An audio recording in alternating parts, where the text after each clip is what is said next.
Good morning. Over the last few months, we've had a variety of services made available on Sunday mornings. Now, as we move into July and into August, our churches are beginning to open in a limited way.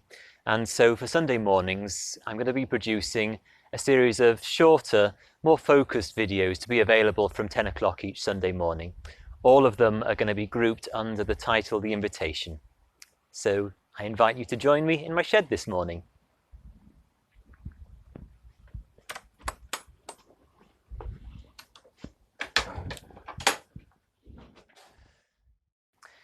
We have a question that we ask when we interview people for our parish magazine.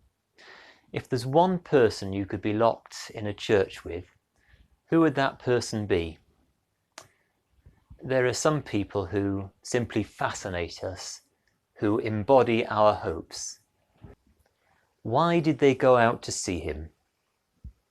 Sure, we all like a spectacle, but there's more. John the Baptist, like every prophet, was an emblem of people's hopes. In each of us, in every one of us, there's hope, deep desires waiting to get out.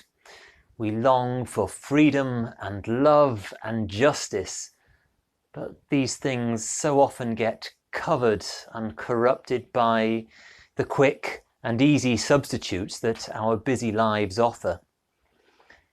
Every now and then we'll hear a voice that awakens them again. We might sign a petition or share a thought that longs for a better world. We may even go on a march or pull down a statue that embodies the pains of this scarred world. That's why people went out to hear John.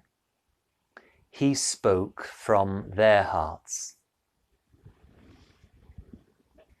The Bible, the Christian religion, the saints, the prophets, they're often misunderstood. Despite how they've sometimes been sold, they're not simply instructions of what we shouldn't do, what we should think or believe. They're not a kind of law. They are an invitation to hear the deep desires of our hearts. Your life and mine carry that inner voice just as much as any saint or prophet. They're not some kind of different species to us. They're simply ordinary people who've listened well to the invitation that they have heard. And the invitation is there in the everyday movements of all life.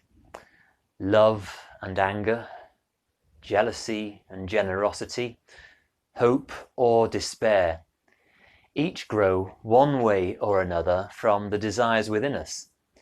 Every motion of our lives arises from these unseen currents flowing within us. But so often we bury the true desires with the things that are to hand, with that which is habit or that which is easy.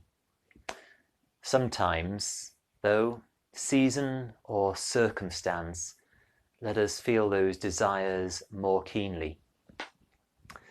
When John spoke, the people heard the divine voice which had always been calling, not from him, but from within them.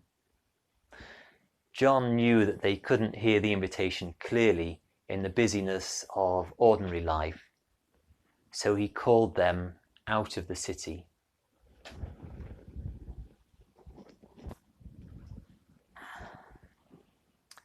Many of us, if we want to think clearly about something, about ourselves, will go perhaps to a hilltop or maybe to the shores of the sea. We go to a place where the world looks different so that we can think differently. To see ourselves more honestly, we need a different perspective.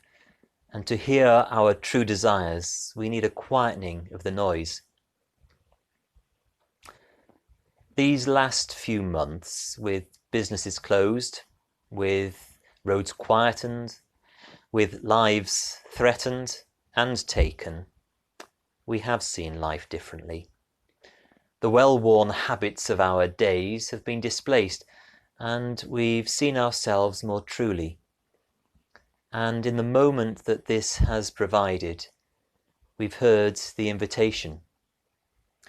The sacred desires that course deep within each of us have questioned the ways we live and the things that we do. We've remembered some old passions and cares, and we've been troubled by unresolved tensions and frustrations.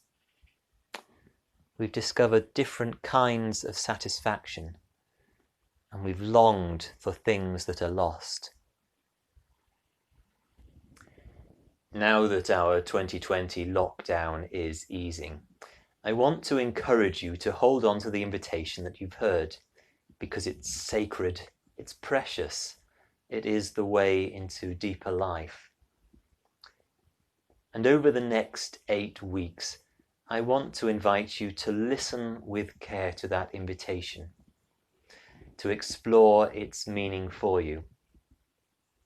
If you join me in preserving a little of that space in the wilderness, we'll think about our changing personalities, about how we find happiness, about how we can grow and flourish, and about the true nature of our faith.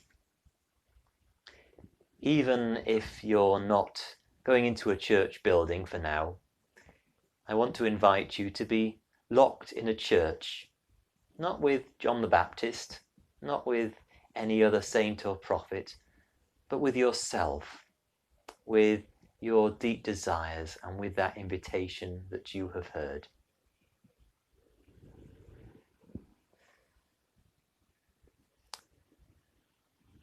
And so to begin with, I'd like to invite you for a few moments to stop listening to me and to listen to the invitation. So just take a moment, wherever you are, to be still, to breathe a little, to put aside the things that you're going to do in a few minutes from now, and just to listen.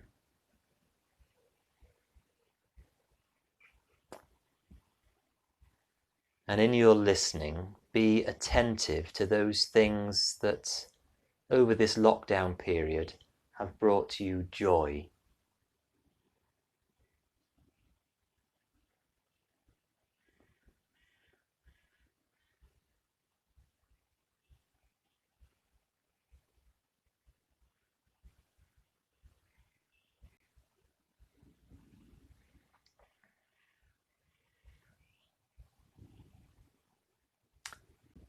And listen also, and name if you can, those things which rather than bringing you joy have brought you trouble or worry.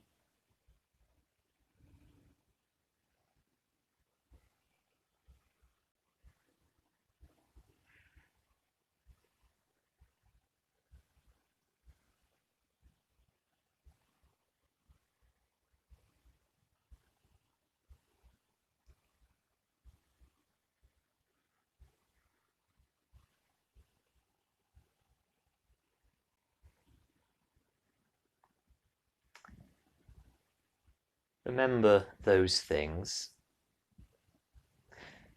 and then ask yourselves, what things in your life do you most want to hold on to?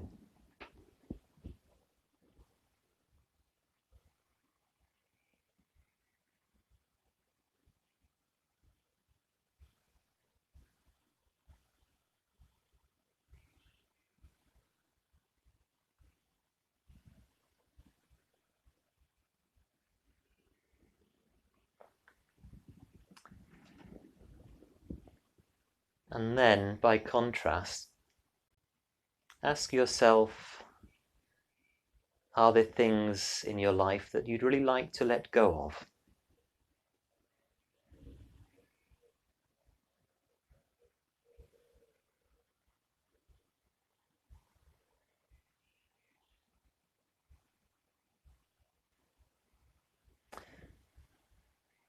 Also, I'd like to suggest you think about your emotions. I wonder which emotions drive you most strongly, are the things that shape your actions and your choices.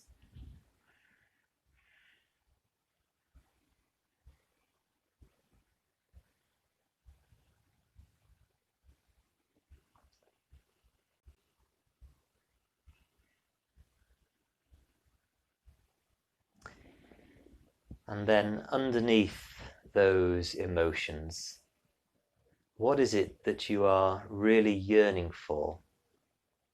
What is that deep desire within you?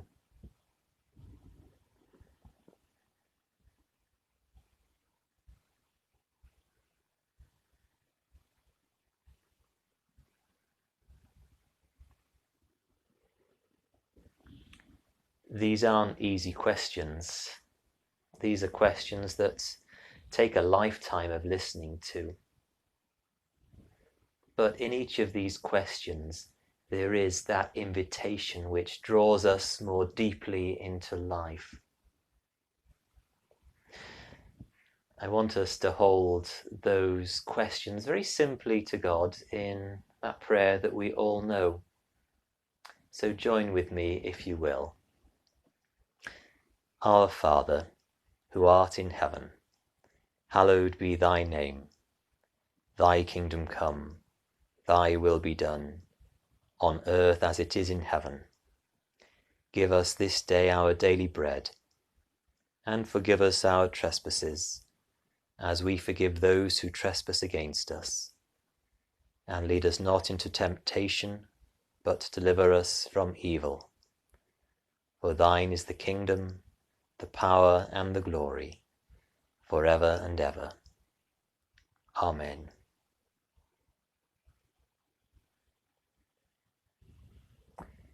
I look forward to seeing you again soon.